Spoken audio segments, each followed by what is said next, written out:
Welcome to A Matter of Perspective with Judge Derwin Webb. I am Judge Derwin Webb, coming to you from the Fraser History Museum. It's been a while. We haven't been here for a while, and I'm happy to be back today with my good friend. A lot of people know her by many names. I just call her Monica. Welcome to the show, everyone. Miss Monica Hardin, thank you for coming today. Thank you so much for having me. This is really something I'm excited about. Been looking forward to it. You know, I have known you for quite some time. I knew you as Miss Kentucky Teen. Oh, yes. I've known you for a long time, and a lot of people know you from the work you've done on TV and things since then. Tell us about who Monica is. As I like to say, little Monica. Tell us about who you were before everyone knew who you were. Yeah, Lil Mo. Well, I've been so blessed to be born and raised here in Louisville, Kentucky, and was able to have an incredible career in television news here. And after 15 years, I get to kind of step back, and now I get to reintroduce myself. So I appreciate this opportunity, but I grew up in Valley Station, one of 4 children. My mom was blind, my dad had a janitorial service, and we all kind of worked together in the family business. And when I was 8 years old was when I realized I would have this dream one day to become Miss America. Now, I know a lot of people are thinking, oh, okay, her mom was like a pageant mom, blah, blah, blah. But like I said, my mom was blind and we didn't have a lot of money. But they say statistically, children get their dream when they're 8 years old. Around that time, that's when they decide who they're going to be based on who's around them, what they see, the exposure, the access to opportunities. And so I wrote that down and I kept that with me. Despite that, you know, you go on with life. Regular everyday life. I remember telling my best friend at the time that I wanted to be Miss America when I grew up. I watched Debbie Turner win actually when I was 8 years old, Miss America, and she laughed in my face. And I would say that would be the first time when I look back, I can recognize somebody being like, you're dreaming too big. You know, that's stupid, that's silly. The people who didn't say that, the person who didn't laugh at me was my dad. And he said, you can be anything you want to be. And so I took that and I kind of kept that dream in my heart. And, you know, you go off to middle school. Geez Louise, if you paid me $10 million, I would not go back to middle school. That was the worst. I can speak on that too. But, you know, made it through all those things and worked hard. Long story short, you know, through all the difficulties and the tough stuff, was able to continue to keep that dream from 8 years old in my life and to keep perspective throughout life, to keep my nose clean, as they say, you know how it is, and to stay out of trouble, but to stay focused. So it gave me something to give me motivation to keep my grades up. I never had to have, my parents weren't the ones that had to tell me to sit down and do my homework. For some reason, I always had, Eric Thomas, he's a speaker. He says, you know, you got the dog in you. You know what I mean? When you're hungry, you're a basketball player. So you know when boys are playing and they're hungry, you know, when young men are playing because they are playing for their life. Right. So for me, I knew that winning Miss America, the way I saw that, I said, this is going to change my life. It's going to change the life of my family financially, and I can do this. So that was like my grit, the gut in my gut. I was like, I can do this and I can change things. And that's really what I kept with me as I was growing up. Well, let me ask you this. Obviously, I knew both of your parents. Yes. And I've been knowing you since you were a teenager. How did they influence you? Yeah. My mom, Mona Lisa Tillman Hardin, she is one of the toughest, strongest women, people I ever met. And especially in her last 10 years of life, she taught me a lot about acceptance and where we are.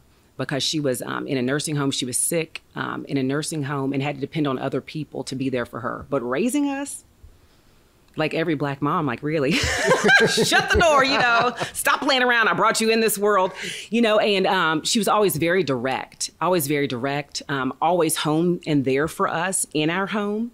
And that was the one thing, especially with my little brother. He said the thing that mom brought the most to me, he told me, he said, mom was always there when we went home from school. Things weren't perfect at home, but she was there. And she taught me especially that your presence is so important. My dad, he's one of the hardest working men. He would be grinding. I know you remember back in the day. I'm telling you what, when I told them I wanted to be in a pageant, and they told me no at first. When I was younger, I wanted to do it. But when I was 11, I'm just now remembering this. I'm like, oh my gosh, all the memories are coming back. When I was 11 years old, my dad said, okay, I'm going to let you do this pageant. But, you know, we have to do a couple things. You have to stay who you are. And we're going to go raise the money for the competition. We don't go ask somebody for money. And so we had barbecues. And he was always about, you know, just maintaining character, mentality and working hard and doing it. And I will tell you, this is funny. At 11 years old, I won Miss Preteen Louisville, my first pageant. Didn't know really what I was doing. Exactly. I didn't have like fancy coaches, but Dawn G was one of my judges. And I looked at her and I said, I want your job one day. And of course, she's still working in the industry, but it's been an awesome mentor for me. What was it like being in those first pageants? Oh my goodness. That's an interesting question for me to reflect on today, because I remember walking into the orientation and my dad, he was almost like Mr. Rogers. He wore the same outfit every day because he was working. You know, he essentially, to be able to drive us around, was like a single parent because my mom couldn't drive us. So he'd have on his brown work pants, like a khaki colored shirt. And I remember walking into that orientation feeling so intimidated, feeling not enough.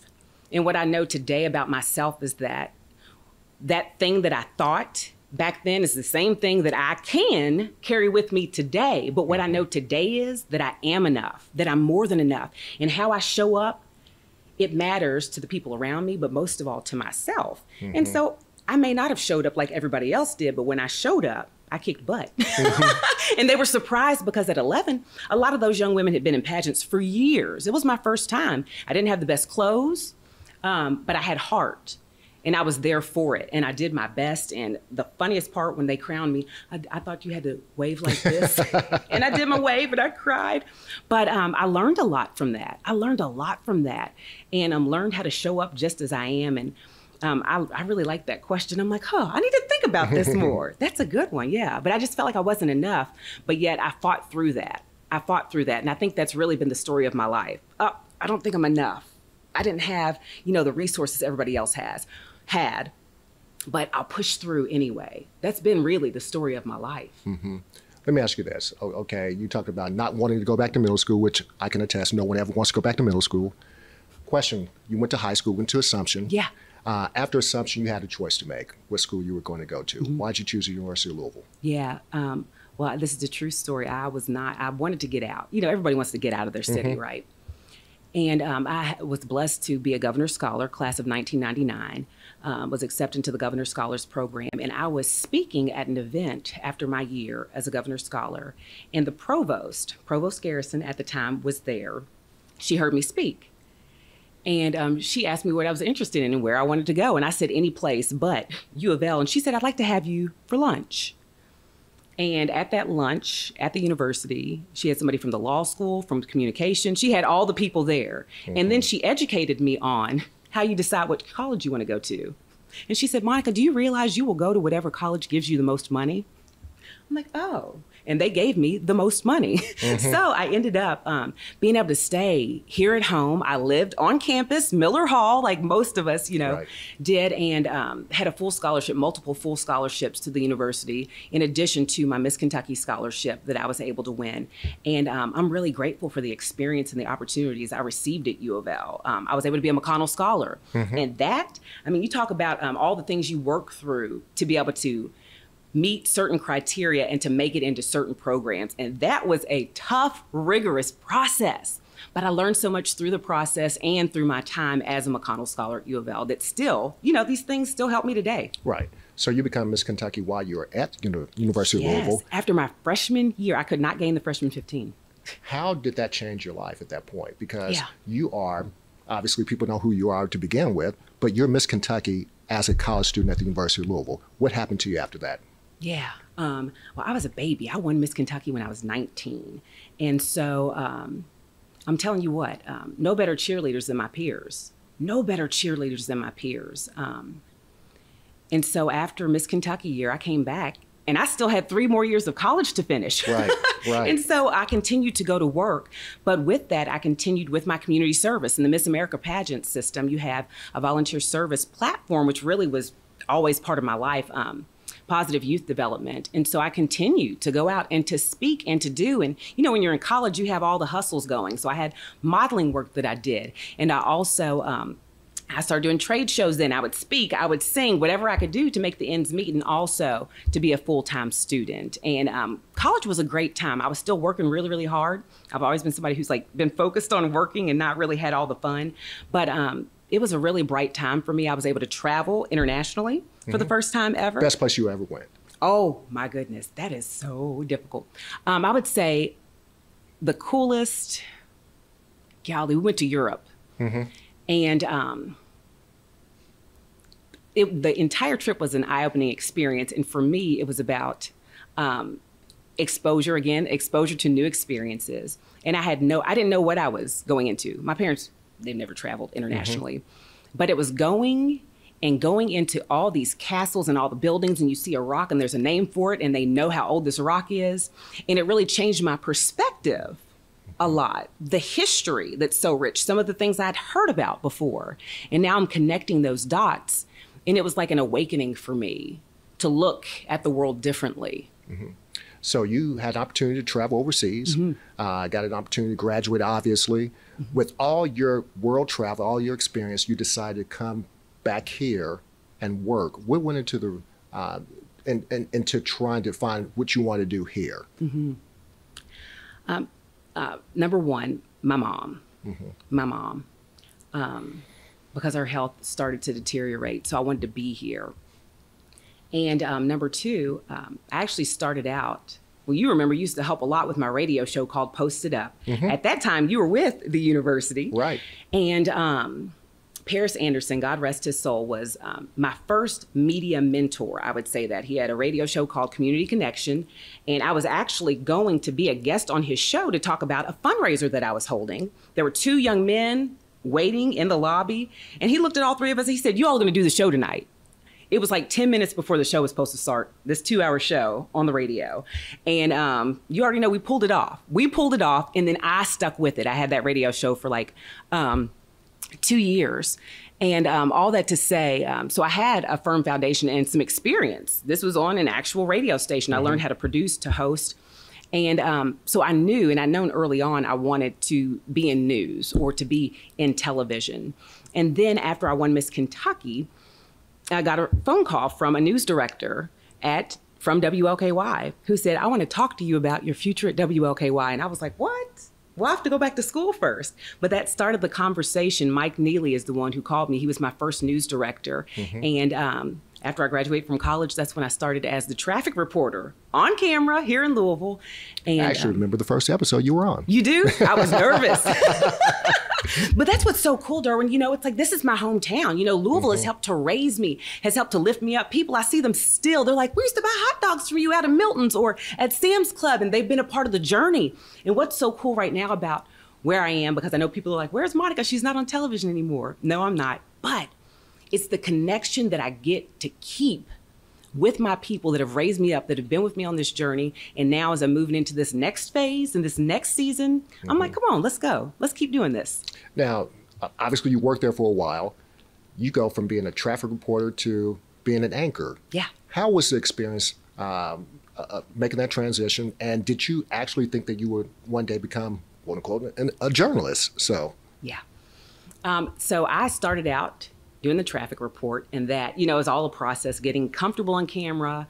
I mean, when I look back, I had a 15-year career at that one station. So blessed. But I went from traffic reporter to doing some reporting on the side.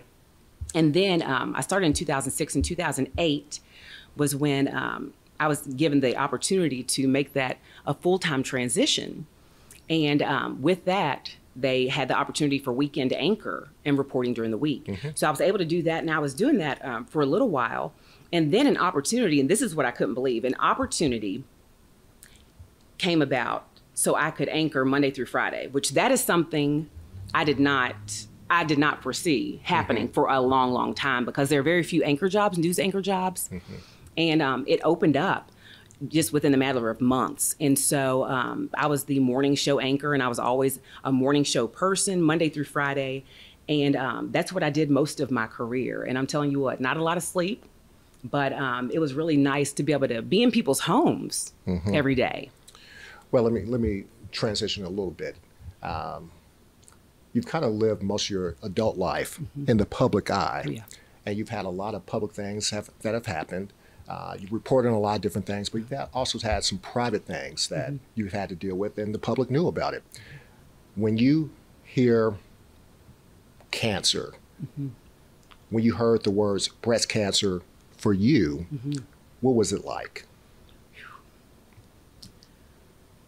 first of all, I want to say that my mom had breast cancer. Both my grandmothers had breast cancer. I always in the back of my mind thought, when's it going to be my time? And my health, my wellness is so important to me. And I was just going for my regular checkup. I'm a natural birther, so I'm there with my midwife just doing my annual woman's well check. And she's like, I think you need to get this checked out. And I didn't think anything of it. I'm like, this woman is the expert in delivering babies. You know what I mean? But there was a reason she sent me. I was 36. And when I went to go get my first mammogram ever, my first mammogram was my last mammogram. And it's interesting how all these things come together. About a year after my breast cancer diagnosis, I actually interviewed that doctor that did my mammogram. And I asked her, I said, did you know I had breast cancer when you saw me? She's like, yeah. If you'd asked me, she's like, I knew. Because that same day, mammogram, then they're like, let's do an ultrasound. Then they're like, we got to do a biopsy. So it's all happening so quickly. And I'll never forget when I actually received my diagnosis. It was the last day they said they would call me. I'm driving my children to summer camp. And I'm like, no, now's the time for you to tell me because I need to know. And all I was thinking about was them. It wasn't me. It was them. And Derwin, what I've found out is that a lot of women, we're not thinking about us. We're not thinking about us. We're thinking about our kids. We're thinking about our loved ones and trying to make them okay in the midst of it all. And that's not something that I really looked at with myself until I was speaking to a group of other breast cancer patients and survivors with Twisted Pink. And everybody was just sharing their stories. We're sitting around one day at Twisted Pink.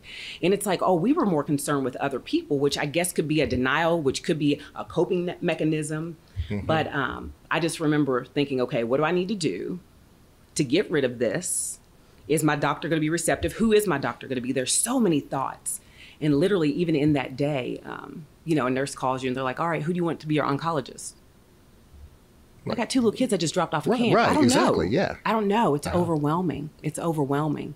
Yeah, but I've lived through that. And now I can tell you where I used to wear, you know, the breast cancer ribbon proudly. There was one month when I was an anchor, I wore pink every single day. Only a few people noticed. I wore it every day for my aunties, for my mom, for my grandmother.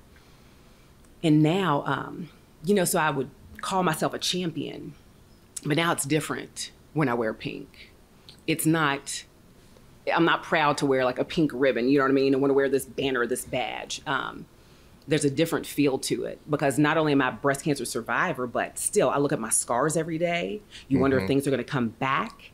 It affects every aspect of your life. And then I have 2 little girls. Right. And I have one who last year during a breast cancer walk, she said, Mommy, I'm afraid, will I get it? And so it still affects life every day. Well, it's kind of interesting that we're talking about this right now. I have a good friend that lives in Colorado, and I received a message from her a couple of days ago basically saying, I haven't seen your show in a while. When you have your next show, would you think about having someone on that had breast cancer? Because I have a question I want to ask, and I just want to read the question. Question comes from a Nora Vega in Colorado. Says, how does a cancer survivor plan a future with someone when you know you will always be at risk that it can come back? It's not easy caring for a person with cancer. How would you respond to that? And then I would add to that, you know, and these are the questions that people are looking for answers for. How do you tell somebody who, you know, you're dating? Oh, all right, you know, we get really close. I need to tell you something about my body, about myself, right? It's like, oh, this is awkward. I mean, it affects every aspect of your life. She's saying, you know, the same thing. And it's like, you know, rigorous honesty, man. Here's what I've realized. And I always realized life was a blessing. Always realized that. When you get a diagnosis like breast cancer, it is jarring depending on what stage you're in. I mean, there's so many different, you know, times and periods and treatments you can have. Nobody's situation's the same, but it makes you look at your own mortality. And what I know now is the people I know who have survived it, who have fought until they couldn't fight anymore, they know how to live. So I say be rigorously honest, rigorously honest, I'll get it out, and live, and live. Because your people, man, what I've learned is your people are going to be there with you and for you. Those who aren't for you, they can move on and it's nothing personal. And I'm all about that because, you know, time is money. You know, you hear time is money, life is short. So I don't want anybody, any person, place, or thing taking up my space or my energy or taking from me if they don't want me or to be around me. And so your people, I'm like, look, your people, they'll show up for you and they'll accept you as you are. Right. Yeah. Biggest lesson you learned after that diagnosis? Whew. I had no idea. I had no idea how strong I was. And I always hate when people are like, you're so strong. I'm like, gosh, yeah, of course. But when I look back, the further I get away from it too, you know what I mean? I'm only, diagnosed in 2018.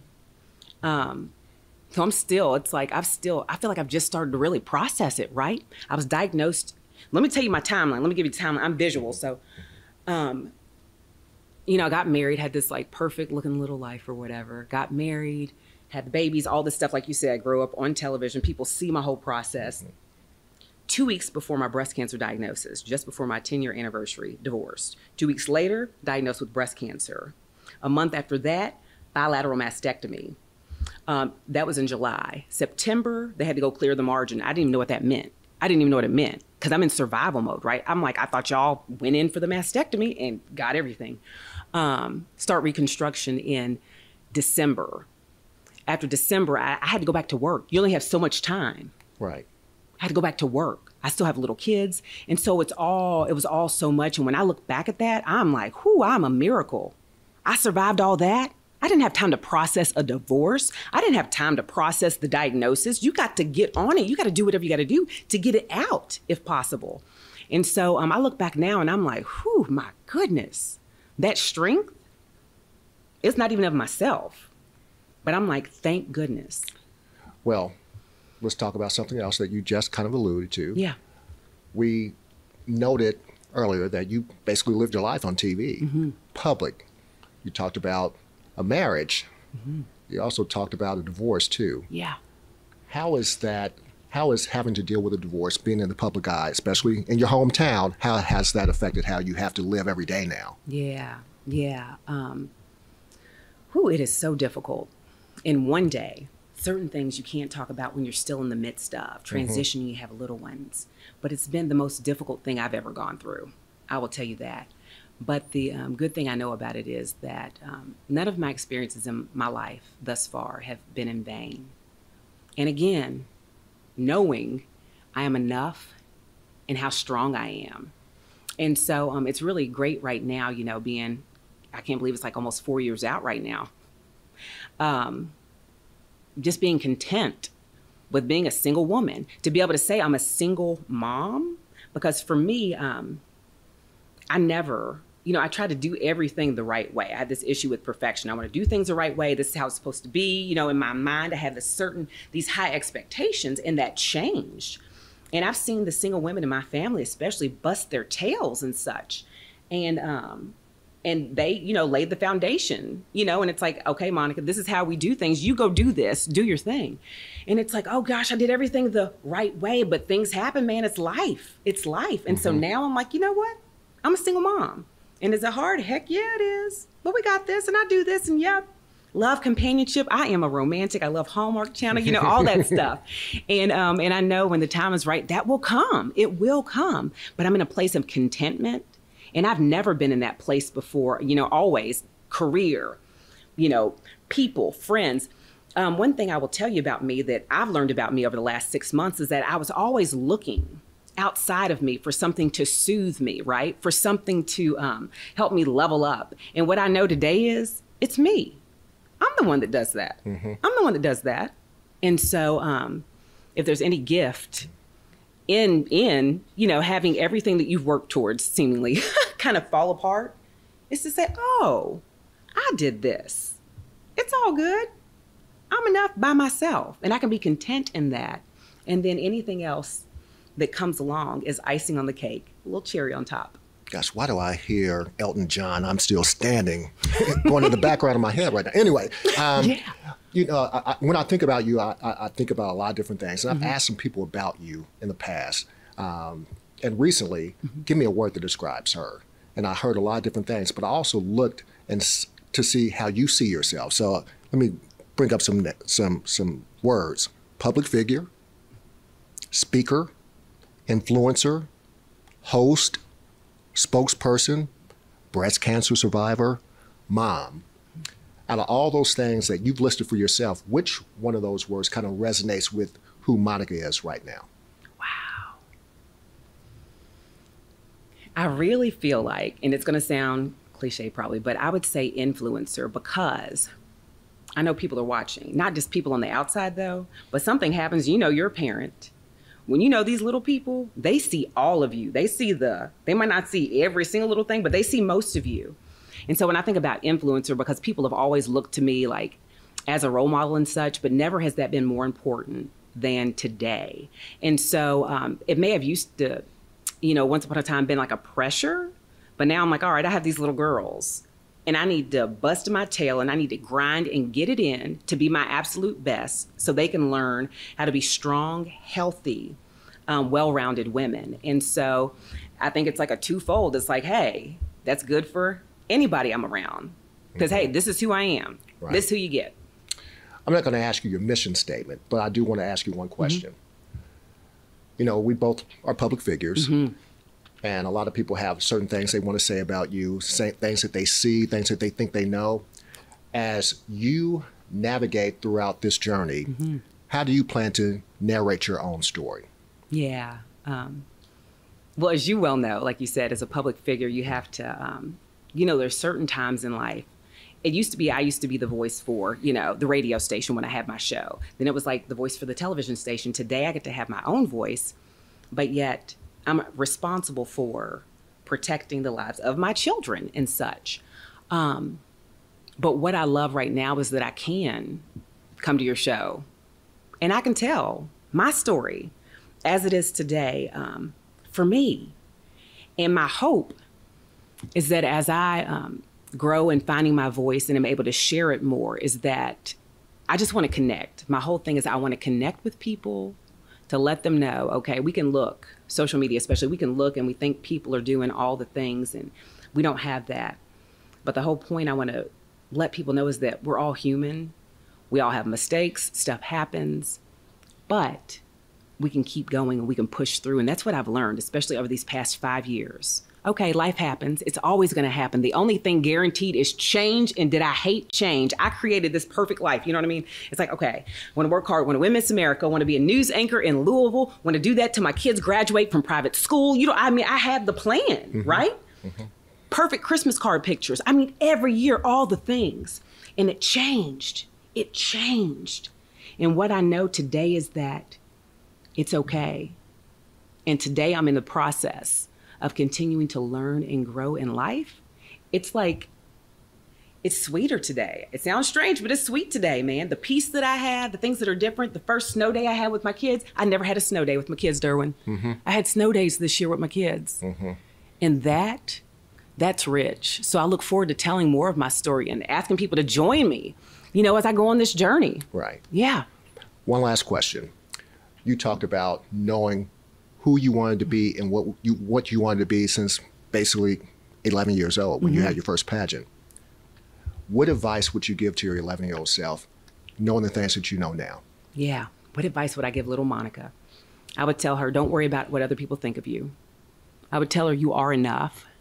I would tell her to speak up for what she believes in, but also for what feels right for her. And I would say, dream, shine. Do you be quirky, wear the big, look at this. This is something brand new. I'm like, what? I said, I don't have to apologize. I have curly hair. Who knew? I've been flat ironing it. You know what I mean? Straightening it since I was 8. And it's like, you know what? I'm going to let this hair grow out. See what these curls are doing. I'm trying to figure them out and they're showing up. And I'm like, all right, we'll rock it. Don't play small. Because my whole life has been part of me that's wanted to play small. And now it's like, you know what? No. It doesn't mean you have to be arrogant or have an ego. It means just be who you are. So if you got big hair, it is what it is. Rock what you have. Tell me about that big hair. I can't relate. but go ahead. Go ahead, please. Continue. It's a lot. It's a process, Oh. Well, we talked about who you are and everything that you've done and the things you're trying to do right now. If I was trying to reach you, which I know how to reach you, but if I was trying to reach you, if I was listening to this show, what's the best way to get in touch with you? Yeah, if someone's interested in, I'm doing speaking right now and coaching. If somebody wants to reach me, they can reach me directly through Instagram or Facebook, send a message, put specifics in there. Either myself or one of my team members will reach out and we will follow up and we'll get connected. And these are professional contacts, not just someone trying to go out in your DMs. But it is a thing.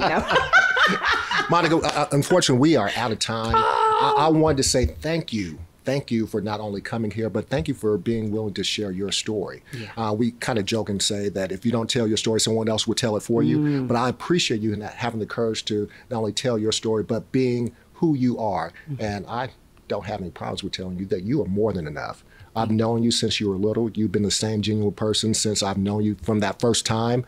And I just appreciate not only what you do for this community, but what you do for me as a person. And I just thank you. Thank you from the bottom of my heart. Thank you so much. I appreciate you having me. Once again, as we like to close this show, we'd like to say it doesn't matter what you say. It doesn't matter what I think. At the end of the day, it's all a matter of perspective. Thank you for joining us today.